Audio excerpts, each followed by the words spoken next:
Hello friends. Media mature के YouTube channel the zero में एक बार फिर आप सभी का हार्दिक स्वागत है। आप देख रहे हैं अपना लोकप्रिय कार्यक्रम अगेंस्ट PACLL। तो चलिए साथियों, पिछले वीडियो में हमने ये देख लिया था कि इसके अंतर्गत कौन सी कंपनियां आती हैं और कौन सी कंपनियां नहीं आती हैं। साथ ही हमने जमाकर्ता के बारे में भी देखा था कि कौन होता है। अब हम देखेंगे जो पैसा ले रहा है, डिपॉजिट टेकर, वो कौन है। तो आइए देखते हैं। ये एक व्यक्ति भी हो सकता है और कुछ व्यक्तियों का समूह भी हो सकता है जो पैसा ले रहा है। प्रोपराइटरशिप भी हो सकता है। आपने कई दफा नाम सुना होगा, दुकानदार जब कोई दुकान खोलता है तो या तो वो प्रोपराइटरशिप यानी अकेले खुद मालिक है उसमें खोलता है, या तो पार्टनरशिप में खोलता है, 5-6 लोग मिल के खोलते हैं। तो प्रोपराइटरशिप में है तो वो भी आपका पैसा लेने वाला कहलाएगा। पार्टनरशिप में है तो वो भी कहलाएगा, चाहे वो रजिस्टर्ड हो, पंजीकृत हो या ना हो। और इसके अलावा a limited liability partnership registered under the limited liability partnership act, इस एक्ट के अंतर्गत अगर ये पार्टनरशिप है, रजिस्टर्ड है, तो वो भी कहलाएगी। कोई कंपनी है वो भी कहलाएगी, कोई एसोसिएशन है वो भी कहलाएगी, कोई ट्रस्ट है वो भी कहलाएगा। बकायदा वो ट्रस्ट अगर प्राइवेट ट्रस्ट है तो इंडियन ट्रस्ट एक्ट 1882 के अंतर्गत होना चाहिए, या होगा ही, कोई भी ट्रस्ट का लाइसेंस यहीं से लेता है।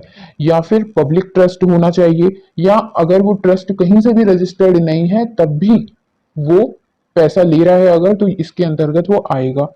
कोऑपरेटिव सोसाइटी इसके अंतर्गत आएगी, मल्टी स्टेट कोऑपरेटिव सोसाइटी इसके अंतर्गत आएगी, और कोई भी अन्य व्यवस्था जो जिसमें कि पैसे का आदान प्रदान हो रहा है, पैसा डिपॉजिट हो रहा है, वो सब इसके अंतर्गत आएंगे। लेकिन क्या क्या नहीं आएगा ये नीचे दिया हुआ है।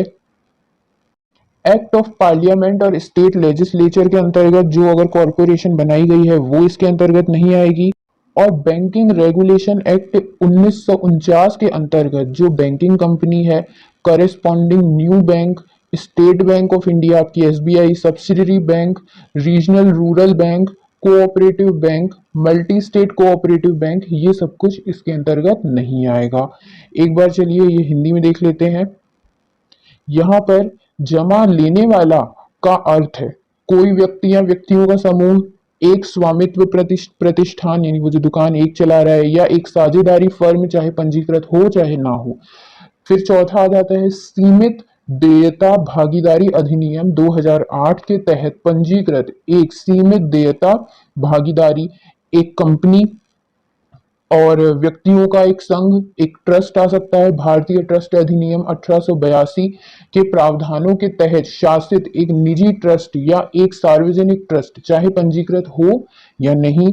एक सहकारी समिति या एक बहुराज्य सहकारी समिति आ सकती है। किसी भी प्रकार की कोई अन्य व्यवस्था, जमा प्राप्त करना या अनुरोध करना, ये सब आ सकता है। लेकिन इसमें शामिल नहीं है क्या क्या, संसद या राज्य विधानमंडल के अधिनियम के तहत निगमित एक निगम, या एक बैंकिंग कंपनी, एक संबंधित नया बैंक, भारतीय स्टेट बैंक, एक सहायक बैंक, एक क्षेत्रीय ग्रामीण बैंक, एक सहकारी बैंक, एक बहुराज्य सरकारी बैंक, जैसा कि बैंकिंग विनिमय अधिनियम 1949 में परिभाषित किया गया हो, ये नहीं आएगा।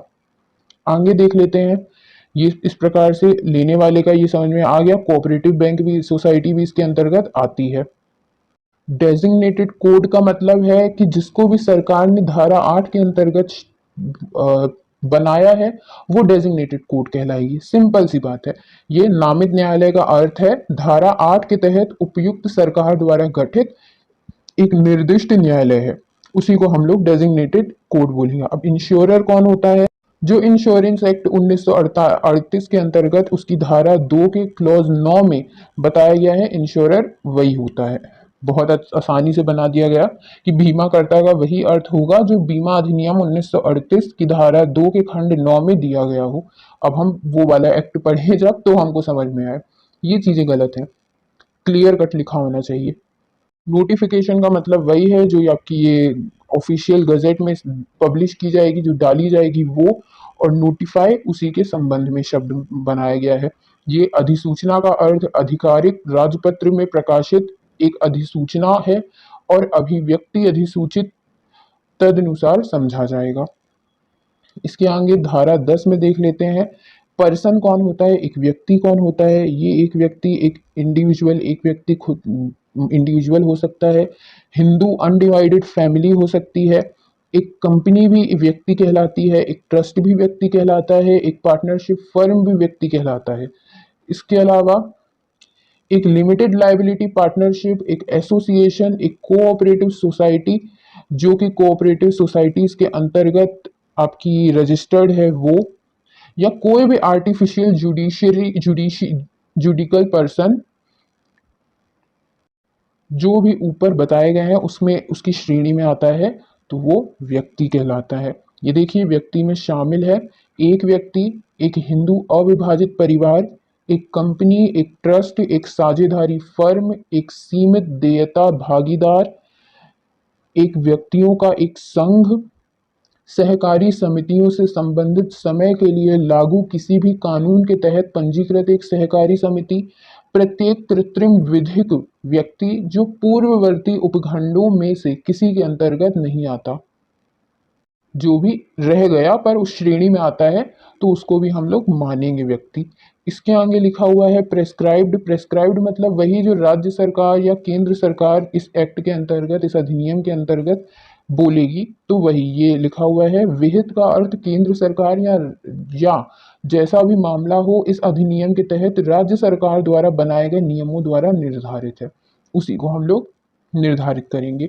इसके आगे दिया हुआ है प्रॉपर्टी यानी संपत्ति। क्या है संपत्ति?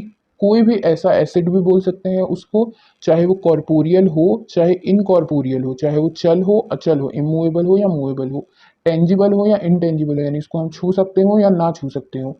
वो डीड भी हो सकती है, आपकी इंस्ट्रूमेंट भी हो सकते हैं, या जो संपत्तियां आपकी कहीं पर लोकेटेड हैं वहां पर और उसमें से जो ब्याज बन रहा है वो भी संपत्ति ही कहलाता है। यहाँ पर दिया हुआ है संपत्ति का अर्थ है हर विवरण की कोई भी संपत्ति या संपत्ति, चाहे वह भौतिक हो या निराकार हो, चल हो या अचल हो, मूर्त हो या अमूर्त हो, और ऐसी संपत्ति या संपत्ति में जहां भी स्थित हो शीर्षक या हित को प्रमाणित करने वाले विलेख और लिखित शामिल हैं। यहाँ पे ये पब्लिक फाइनेंशियल इंस्टीट्यूशन का मतलब वही दिया हुआ है जो कंपनीज एक्ट में बताया गया होगा, और रेगुलेटेड डिपॉजिट स्कीम का मतलब भी वही है जो इनके अंतर्गत फर्स्ट शेड्यूल में यहाँ पर बताया गया है। इसको हिंदी में देख लेते हैं।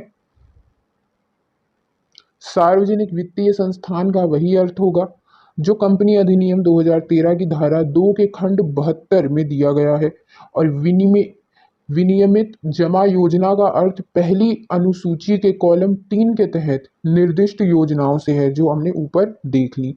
तो चलिए साथियों, ये हमने तीसरा पेज भी आज कवर कर लिया। अगले वीडियो में हम, सॉरी साथियों, चौथा पेज हमने कवर कर लिया। अगले वीडियो में हम पांचवा पेज भी देख लेंगे उसमें क्या दिया हुआ है।